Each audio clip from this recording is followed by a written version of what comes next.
그러면 시그널화는 크게 세 가지 패턴, 이제 세 가지 영역이 있어요. 시그널의 서버 측 기능을 구현해주는 거는 시그널의 허브 클래스가 그런 역할을 해주고요.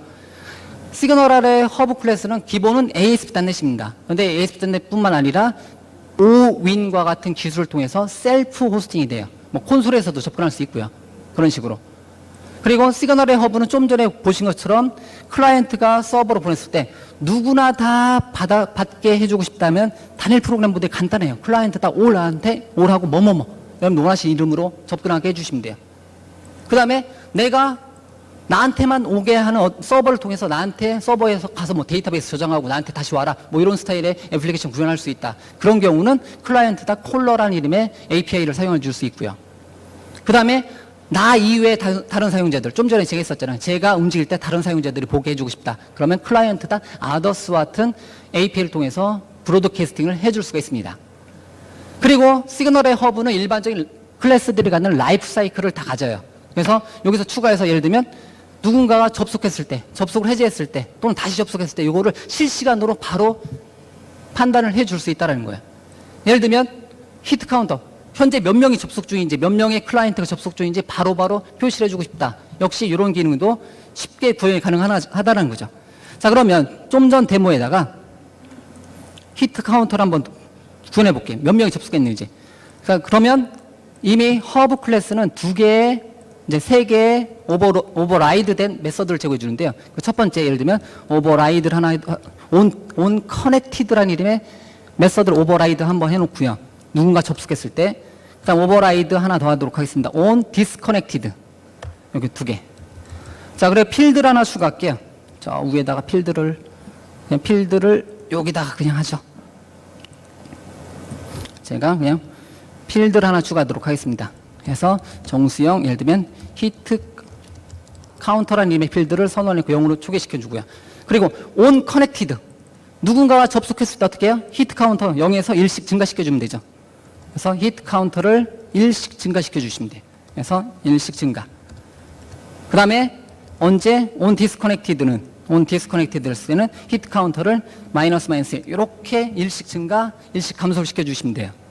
그래서 히트 카운터를 증가시키고 요거는 참고적으로 여기는 다중 스레드 환경이기 때문에 좀 더 그냥 제가 유식한 척 코드를 작성하면 인터락 클래스의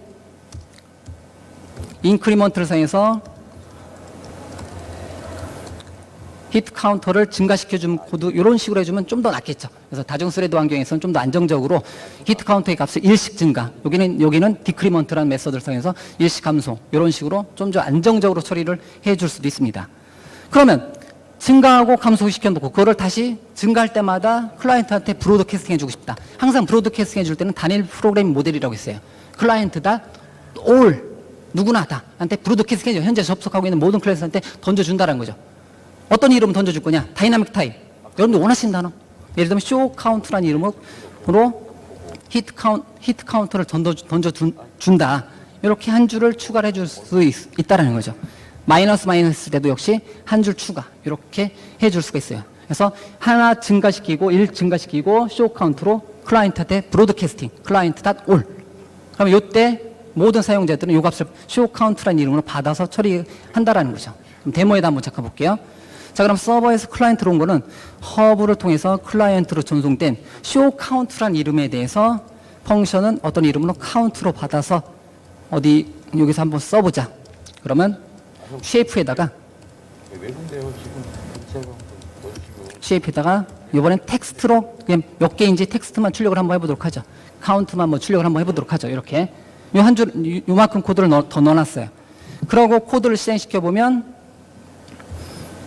이런 식으로 코드가 되고요. 그래서 두 개가 돼 있죠. 그래서 더 증가시키고 싶다. 3개 자동적으로 실시간으로 현재 서버에 접속하는 사용자가 많을수록 이렇게 같이 계속해서 증가되는 것을 알 수 있어요. 777 좋죠. 그래서 역시 웹브라우저를 클로즈하면 바로 그것을 실시간으로 감지하고 있다가 바로 클로즈가 된 이런 스타일의 웹을 만들고자 한다. 그럴 때 사용하는 게 바로 시그널의 이제 허브에 있는 이제 이벤트들이라는 거죠. on connected. 누군가 접속했을 때 on disconnected. 그리고 접속하고 나서 어떤 역할을 하고 브로드캐스팅. 누구나한테 다 뿌려주고 싶다. 이런 스타일의 웹을 구현을 해줄 수가 있습니다. 자, 그러면 얘네들은 내부적으로 어떻게 구현이 되는지 잠깐만 하나만 더 볼게요. 그래서 이렇게 됐고요. 제가 경로를 잡고 크롬으로 잠깐 열어보고요. 이렇게 보면 웹브라우저는 F12번, 인터넷 익스플로러 F12번, 크롬은 컨트롤 시프트 J죠. 그래서 네트워크 탭을 잠깐 보도록 하겠습니다. 그래서 새로 고침해보면, 자, 내부적으로는 이런 식으로 호출이 돼요. 그래서 HTML 페이지가 호출되고요. jQuery UI, 이거 제가 포함시킨 거고요. 시그널까지 포함시킨 거고요. 여기 보면 슬래시 시그널 슬래시 허브라는 자바스크립트 파일이 자동으로 생성이 됩니다. 이건 누구에서? global.asax 파일에 들어있는 한 줄 코드에 의해서. 얘는 누구를? C샵에 있는 허브 클래스를 가져다가 자바스크립트화 시킨 거예요. 잠깐 내부 소스를 보게 되면, 응답 본문을 보게 되면, 이렇게 자바스크립트 코드로 이렇게 만들어진다는 거죠. 내부적으로 이렇게 제 move shap라는 이름의 허브 네임을 서버 측에 줬으면 그걸 가져와서 자동으로 자바스크립트 코드로 만들어줍니다. 그거에 접근해 줄 수 있는 코드를 이렇게 구현을 해줘요. 이렇게. 이런 식으로. 그 다음에, 잠깐만요. 그 다음에, 네고시에이트 같은 경우는 내부적으로, 응답본부 보면 조금 그냥 크게 할게요. 그래서 이제 try 웹소켓이라는 그 JSON 값을 넘겨주는데요. true로 넘겨줍니다. 나는 웹소켓이 가능하다. 이 값을 넘겨주면 서버는 알아서 웹소켓으로 통신을 하게 이런 식으로 내부적으로 이런 식으로 요청합니다. 그리고 한번 커넥션이 이렇게 맺어 있는 상태에서는 제가 새로 고침하고 만약에 잠깐만요. 자, 새로 고침하고 요거에 대해서 움직였다고 해도 새로운 리퀘스트 요청하지 않고 여기서 연결된 상태에서 계속해서 통신하는 거고요. 그런 내용에 대해서 잠깐 보고 싶으면 제가 잠깐 보면 프레임이 기본적으로 이제 이렇게 제가 한번 새로 고침했기 때문에 그런 거고요. 제가 왔다 갔다 하고 나서 프레임을 잠깐 보면 이렇게 굉장히 많은 정보가 내부적으로 이렇게 서버하고 클라이언트 간에 주고받고 했던 정보가 이렇게 보입니다. 이런 식으로. 내부적으로 이렇게 처리가 된다는 거죠. 예. 자, 그러면 자, 기본적인 히트 카운터까지 한번 봤고요. 자, 그럼 클라이언트 측은 서버 측은 시그널 아래 허브가 그런 역할을 담당하고요. 클라이언트는 기본적으로 자바스크립트입니다. 좀 더 엄밀히 따지면 jQuery죠. jQuery 여러분들이 웹 기반은 jQuery가 기본이니까. 그런데 기본적으로 .NET 클라이언트라든가 iOS라든가 더 많아요. C++가 지금도 더 많은 진영에서 계속 올라오고 있고요. 커뮤니티 소스로. 기본은 자바스크립트이고요. 그러면 여러분들 같은 경우는 이제 만약에 윈도우즈 개발자다. 그럼 윈도우즈 개발하고 웹 개발하고 같이 통신을 해줄 수가 있습니다. 그리고 재밌는 것은 동일 패턴 코드를 사용해요. 동일 패턴 코드를 사용한다는 것은 자바스크립트하고 C샵의 언어적인 특징이 차이점이 있지 패턴은 동일하다는 거. 예를 들면 서버에 접근하고 싶다. 그러면 커넥션 맺고 그 다음에 허브 프록시 파일 하나 만들고요. 서버에서 클라이언트로 넘겨준 거 받는 온 메서드 호출하고 클라이언트에서 서버로 호출해주는 인보크 메서드 호출해주고 이런 기본적인 패턴은 동일하다는 거예요. 그러니까 언어적인 약간의 차이점 빼놓고는.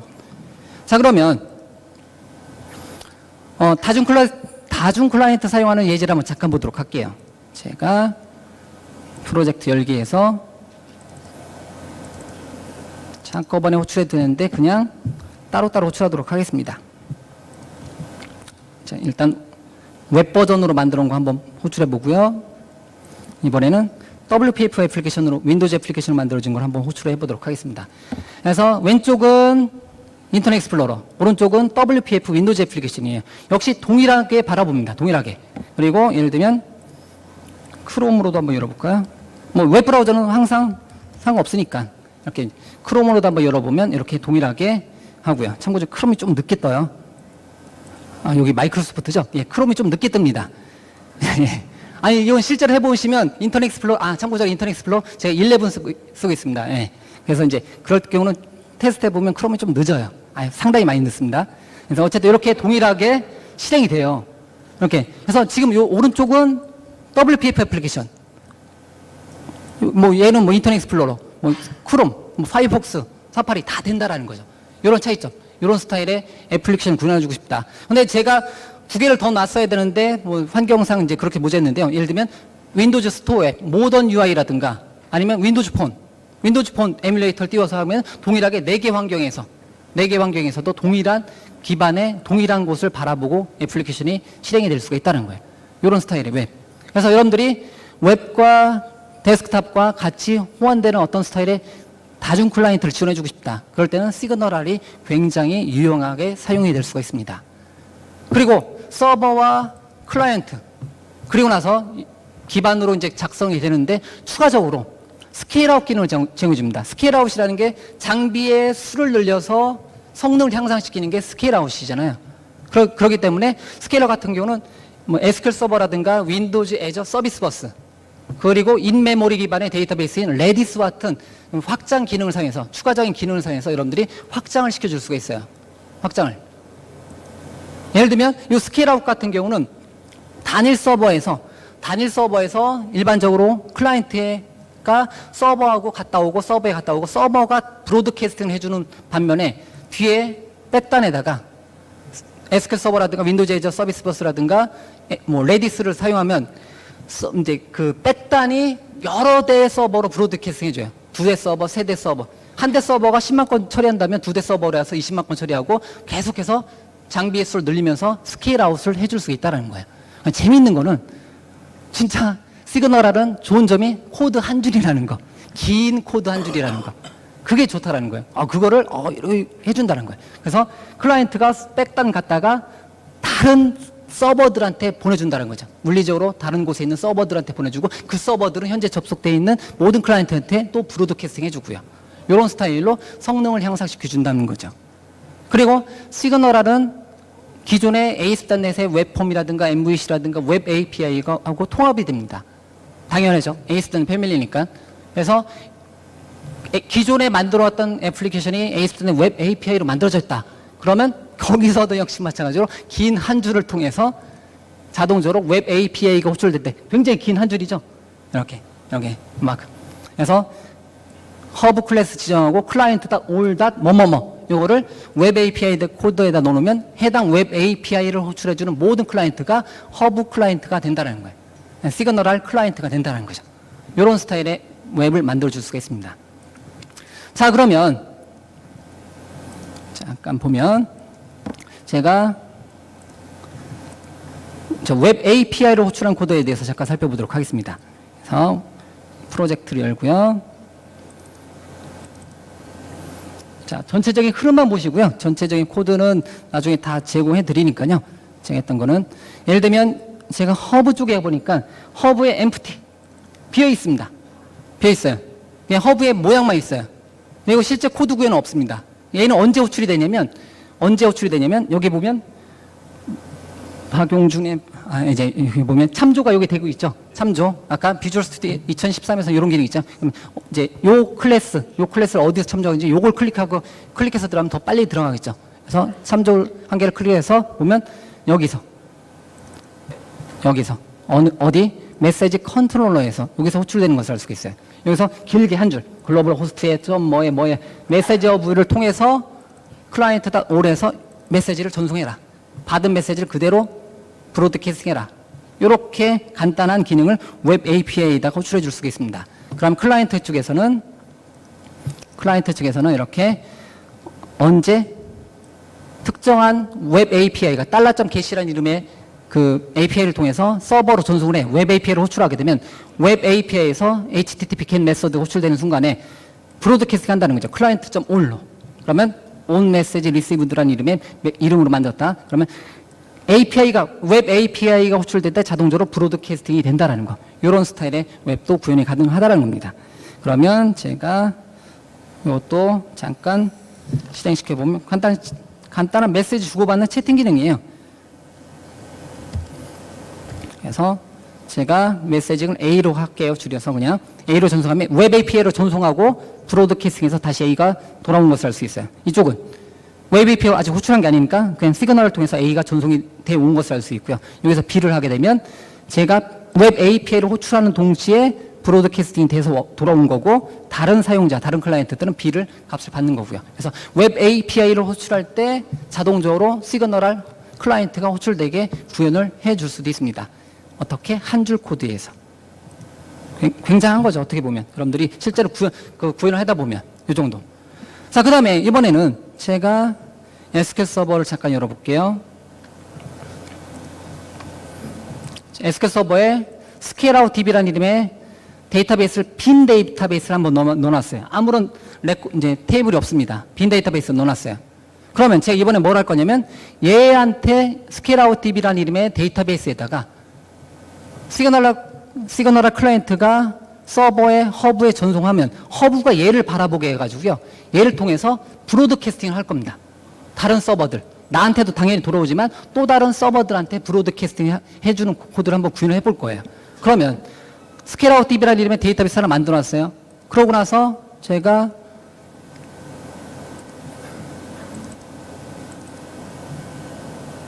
자 이렇게 놓고 제가 좀 전에 로컬에 만들어 놓은 데이터베이스를 web.comp 파일에 데이터베이스 연결 문자를 하나 추가해 놨습니다. 스케일아웃 DB라는 이름으로. 그리고 global.asax 파일에다가 역시 긴 한 줄을 넣어놨어요. 요만큼은 데이터베이스 연결 문자열이고요.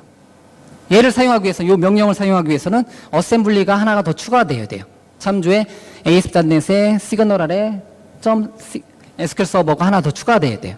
요것만 어셈블리만 하나 더 추가하고 global.asax 파일에다 요만큼 긴 한 줄을 넣어줘요.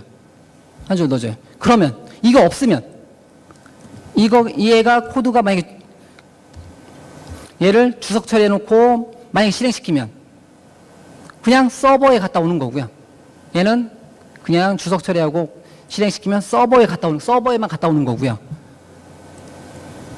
SQL 서버 잠깐만 새로 고침해 보면 아무런 반응이 없습니다. 현재는. 그런데 좀 전에 요만큼 코드, 요 한 줄 코드를 다시 주석을 해제한 다음에 현재 프로젝트를 실행 한번 시켜보도록 하겠습니다. 이렇게 해서 그냥 A 전송, B 전송 이렇게 하겠습니다. 그런데 얘는 틀린 점이 요 한 줄 코드가 추가됨으로써 허브 서버에 한번 갔다가 서버에서 스케일아웃 DB에 테이블에 새로 고침해 보도록 할게요. 이렇게 내부적으로 시그널 관련된 테이블들이 자동적으로 생성이 돼요. 이렇게. 그래서 여기까지 왔다 갔다 하는 거죠. 여기까지 왔다가 다시 현재 접속되어 있는 모든 클라이언트들, 이제 클라이언트들 전에 서버가 되겠죠. 서버들을 통해서 서버를 계속해서 확장을 시켜 나갈 수 있다는 거죠. 이런 기능인데, 이런 기능을 어떻게 한다? 역시 시그널의 장점은 제일 처음에 얘기한 것처럼 쉽다라는 거. 기존 경험에 비해서. 한 줄이에요. 기존 단일 API이고요. 대부분. 이런 스타일로 애플리케이션 구현을 해줄 수가 있습니다. 자, 시그널의 컴포넌트 세 가지 영역이에요. 클라이언트드, 서버, 그 다음에 백플레인이라고 해서 확장, 이제 스케일 아웃 기능들. 세 가지 영역입니다. 그래서 제가 데모로 보여드린 거는 클라이언트는 jQuery를 사용했고요. 자바스크립트. 근데 이거 이외에도 굉장히 많은 영역에서 준비가 이미 되어 있습니다. 이거 말고도, 여기 말고도 더 많은 단어들이 지금 계속해서 커뮤니티 오픈소스로 계속해서 올라오고 있고요. 이미 준비되어 있는 것만 제가 이렇게 넣어놓은 거고요. 그 다음에 서버는 ASP.NET 기반으로 구현해도 되고 콘솔 기반의 오윈을 참조해 놓고 오윈과 같은 기술을 사용해서 콘솔 기반으로 서버를 셀프 호스팅 해줄 수도 있고요. 그 다음에 백단은 제가 SQL 서버만 사용했지만 윈도우즈 애저 서비스 버스를 사용해서 더 스케일아웃을 한다든가 요즘 유행하더라고요. 레디스. 인메모리 기반의 데이터베이스인 레디스를 사용해서 계속해서 이제 그 스케일아웃을 해 나가는 것을 역시 다 동일하게 코드 한 줄 단위로 확장을 시켜 나갈 수 있다는 거예요. 이게 시그널의 장점이라는 거죠.